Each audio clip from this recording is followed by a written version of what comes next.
What's up with y'all, man? Welcome back to the PSN Commands. Now with your boy Tom back on that video. AGT, go to God, man. My guys right now, guys, we're gonna do it. While we wait for people and G's on right here, pretty man. Today's video, we're gonna get right into it, man. Waste no time. This is a full analysis of Washington training camp, including day 18. We're going to summarize day 18 real quick from Zach Selby's notebook. And we're gonna go ahead and talk about the rest of the camp in general. Stock up, stock down, my thoughts on it. And guys that really need to kind of do some things before the preseason's over in order to make this team. I don't think as many any roster spots really up for grabs anymore. I think this roster's kind of locked up for the most part. You might have like a spot at corner, maybe a spot at receiver or two. I think two at receiver. Maybe a couple offensive line spots. I think the maybe one edge rush spot. There's not a lot of spots that really are open to take. So I just don't see it right now. So I don't really see it. So we'll see what happens. But let's just get right into this notebook from Zach Selby real quick as well, so we can go ahead and y'all summary of day 18. Actually don't have a notebook. I don't see a notebook here for Zach Selby for day 18. I don't see a notebook. So I guess we talk some things that I've heard. I heard Mitchell Tinsley was really good at practice yesterday. I heard he was out there playing with the ones. That's very interesting to hear. I heard he was playing well. He was catching everything. The route running was crisp. All that good jazz. Mitchell Tinsley's a pretty good receiver coming out of Penn State, so I'm not really too surprised to hear these things about Mitchell Tinsley. He's very interesting. But also, how did Bro pick to Derek Forrest? I think he was targeting Brandon Tremaine. That happened yesterday. And I think about it, honestly. I didn't really see too many other notifications yesterday about anything crazy. Let me just double check real quick. But I don't see a notebook, which I'm kind of surprised to see. But I didn't see a training camp notebook. Wyatt and Leno did practice yesterday. They were dealing with the nicks and bruises, so they were out of practice yesterday. But that's pretty much about it, to be honest. I don't really see nothing else too crazy on here. Yeah, Leno couldn't afford to participate yesterday either. Nothing serious. To make sure everyone ready for the season. Of course, Howe was named the starter. That was on Friday. The known players and a position group that he will have his eye on next preseason. So there's a few positions that Rivera will have his eye on for the next couple preseason games. See if the guys that were maybe locks might not be locks anymore. If someone else like steps up, like a guy like Andre Jones, some other guys that we'll talk about on the stock up, stock down situation. But let's actually get to that, right? Yeah, let's get to that. So stock up for me. One is Andre Jones, 7th round pick out of the University of Louisiana, the Raging Cajuns. He played a ton of snaps in that Browns game, and so did KJ Henry. But Andre Jones kind of flashed a little bit. KJ Henry was pretty quiet. Didn't play bad, but just didn't make any splash plays. And Andre Jones was out there in those joint practices with the ones, along with Montez Sweat. That tell you something. And KJ Henry hasn't shown anything in camp. He had one good snap versus Charles Leno. I think Earl remembered that one when Leno got put on his behind. Yeah, that was pretty bad. But outside of that, KJ Henry hasn't done much. But Andre Jones, on the other hand, has been doing some work. He's been getting work with the ones. He's been attacking. He's been explosive.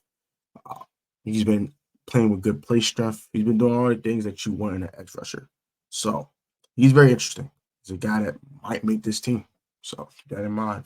The next guy, Mitchell Tinsley. He's been playing with the ones. I talked about him earlier, playing with the ones, playing with the twos. Not really with the threes that much, but he's been really with the ones and twos a lot. I think that's a guy that really want to keep. But he does play special teams. That does hurt a little bit. He's not a special teams guy. But he's a really solid receiver. He's kind of like Dax Milne in that way. I think him and Dax Milne are kind of the same ilk. So if Tinsley make the roster. Dax Milne probably doesn't make the roster. That's the decision they probably. That's one of the more tough decisions they have to make. Because at the end of the day, I think it's 2 receiver spots that are open. I mean, there are 5 locks: Byron Pringle, De'Ami Brown, Curtis Samuel, of course, Jahan Dotson, of course, Terry McLaurin. Those are the 5 guys that are going to make the roster. I think they keep 7 receivers.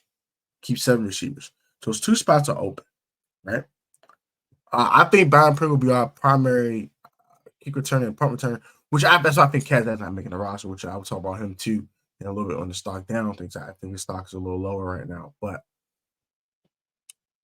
I'm thinking this, right? You got 5 guys. You got a guy who's returned punts and kicks before in Byron Pringle, and has done it at a very high level. He ran a couple back to the crib. He's done it at a decent level before. So he did in Chicago last year too. So keep that in mind, right? And he's also a chief, so he knows the system. He's a lock. I mean, now 4 guys, of course, are locks. So you got to think between these 2 receiver spots, you got about 4 people fighting for. Kaz Allen, Mitchell Tinsley, Dax Milne, Marcus Kemp. Now, I think they want a special teams guy playing receiver. That makes up some of your special teams units. And Marcus Kemp is a really good special teamer. So I think he's making this team, right? That leaves with Mitchell Tinsley or Dax Milne or Kaz Allen. Right now, Mitchell Tinsley has a 1-up on Kaz Allen. Don't know about Dax, because Dax played with the ones a little bit too. He had a nice catch the other day too. So that's the battle right there. Dax Milne, Mitchell Tinsley, who makes the team. Now, Ron drafted Dax Milne. I think that gives him a 1-up, right? But Mitchell Tinsley looked really good in camp. Now, it depends how much they use Mitchell Tinsley the rest of this preseason, right? If they use him a lot and expose him to the league, that means they are fine with Dax Milne making the team. If they hide him to allow him to be on the practice squad, they don't want him to go anywhere. So I think they're going to hide Mitchell Tinsley now. I don't think he's going to be out there in the preseason, catch a bunch of passes. Might be a Creek McGowan, other guys like that. They don't want to expose Mitchell Tinsley anymore, I think. And they want to stash him up on the practice squad. And, when Curtis Samuel eventually walks, I think he will be this year. This team will look a little different. Main guys like Mitchell Tinsley will make the teams, guys like that. So that's something you want to keep in mind as well. So I think his stock is up. I think they're going to hide him for the rest of the preseason, so he doesn't get too much game tape out there, so they can stash him. So because they like Dax Milne too. They like Dax. A lot of fans don't like Dax. I like Dax because he's an actual solid wide receiver. He's not a good returner, but he doesn't muff anything, so that's always good. That's another thing you keep in mind. In a pinch, Dax Milne can return punts. Is he explosive? No. Is he flashy? No. But does he muff it? No. Keep that in mind. So yeah. Next guy I think stock is up is one. Actually, I got stock down for that guy, actually. I think another guy whose stock is up would have to be De'Ami Brown. He's been great in camp, man. But I want to see him do it outside of Ashburn. Do it in the game, bro. We seen him do it last year in Commanders Park or FedEx Field versus the Titans. I want to see more of that from one De'Ami Brown. His route tree's gotten better. His route running's gotten better. He's playing with more strength now. He's high pointing the football. He's doing a lot of good things. I've seen a lot of improvements in his game. He's no longer just a go ball guy. I think he can run down the middle, catch a slant, eat a hit. He can do a lot more things, a lot more versatile. And I think he's ready to step in and be wide receiver 3 for this team in 2024. Now, shout out to Rio. Rio thinks he's the third best receiver in camp. I believe that too. But, like he said in his video, that Curtis Samuel is more of a Swiss Army knife. He's a do-it-all guy. I think they want to keep that versatility. But when they do full receiver sets, De'Ami Brown would definitely feel a lot more. So De'Ami Brown's going to get a lot more snaps this year. He's going to get a lot more run, and a lot more targets. I believe he'll have a 20 25 catch season this year. I really believe that. Probably around 40, 50 yards. And probably a touchdown too. I believe De'Ami Brown's going to step in and show why he's a third-round pick and why he deserves to be wide receiver 3 next year and make it an easier decision to let Curtis Samuel walk. So when he's doing what he's doing, he will be the wide receiver 3 behind Jahan and Terry for the longer term. So I like what I've seen from De'Ami. Shout out to one De'Ami Brown. Immaculate camp from that young man. I'm very proud of him. My next stock up guy is actually the guy's kind of already solidified himself, but he's showing why he's going to get paid. Cameron Curl, man. Cameron Curl, man. Having a heck of a camp. He's picking off Howell every couple days. He's making plays. He's smacking the crap out of people. I love what I've seen from one Cameron Curl. He's doing the one thing that Aaron keeps criticizing him about, forcing turnovers in camp. I like when I see it. I know it's going to translate to games. I've seen it before in his rookie year. He had 3 picks, 2 sacks. I've seen him do it. So we need to see it again. He's been a great mainstay in his defense, and I think he's going to have a really great year this year. Man. I think Cameron Curl is going to show why he deserves to get paid and why we should go ahead and get it done and pay that man his money. My final stock up guy. And this guy, I do think, will be tight end 1 over Logan Thomas come week 1. That's Cole Turner. Cole Turner's been catching everything. Cole showed the explosiveness, the athleticism. He's stiff as a route runner. Yeah, that's true. He gets open, catch the ball. That's all that matters, right? But Cole Turner has shown why he was drafted here so far in camp. Good route runner, slightly stiff, but nonetheless a good route runner. He catches everything. He can get yards after the catch, something that Logan, I don't think, can do it as much at this time and juncture of his career, but Cole can. So I think at minimum he will be a high tight end 2 for this team this year. But I do think as the season gets along, he might emerge as our tight end 1. And I have no problem with it. Stock down. Let's start with Emmanuel Forbes. I know a lot of people say he played well, but his weaknesses have been glaring. One, he doesn't have the best recovery speed in the world, for one. Number 2, that I think that kind of gets swept under the rug. When he's not targeted, those routes he's not targeted, he's getting beat. He's not getting targeted. So I'm not liking what I've seen overall from Forbes. He's been playing well at times. He's also struggled at times. He's also a rookie. So I'm not going to attack him too hard, but I do think the fan base is not really seeing what some guys are seeing, like Jeris and guys like that. So I hope that Forbes has a good season this year. I think he will be taking the ball away a lot. I think he'll also give a lot of plays. So that comes with guys take the ball away. It comes with ball hawks. They're naturally going to give up plays. They're not really trying to cover the receiver. They're looking for the football.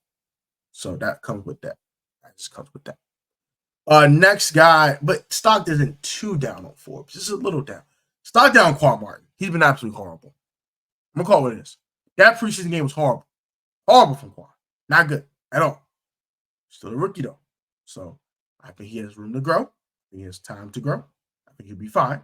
But right now, stock is down. Not look good. I think another guy whose stock is really, really down will be Jamin Davis. He had a couple good days, but with the off-the-field stuff going on and Khalil Hudson's emergence, I think that does bring a guy like Jamin Davis down a little bit. And my final couple of stock down guys are 2 rookies. And I completely agree with Rio Robinson on this one. Shout out to Rio Robinson, too, for being part of Bleacher Report. Him and Josh Taylor, shout out to those guys. They've been working hard. They deserve everything that's coming to them. And shout out to those guys, man. They're really good guys in our Washington Commanders YouTube community. Shout out to them, too. But I will say for those last two guys, KJ Henry and Kaz Allen. Kaz Allen can't catch the football.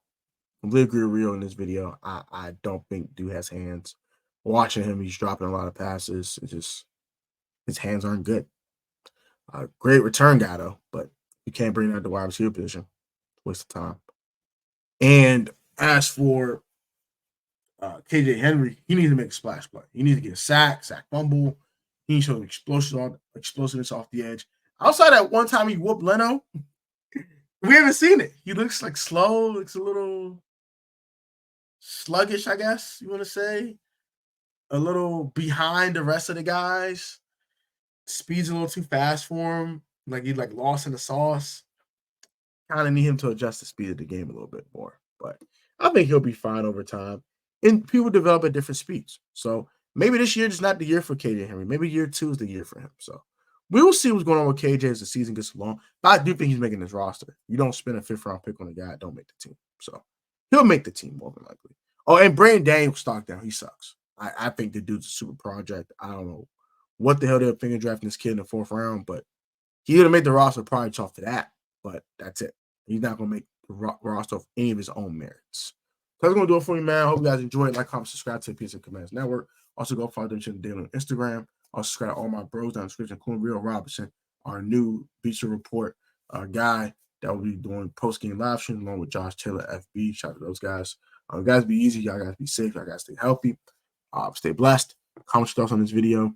I'm dropping 3 videos today for y'all, so enjoy all 3 videos. This will be the 2nd video, and the final video will be a game preview between the Commanders and Baltimore Ravens. So next time.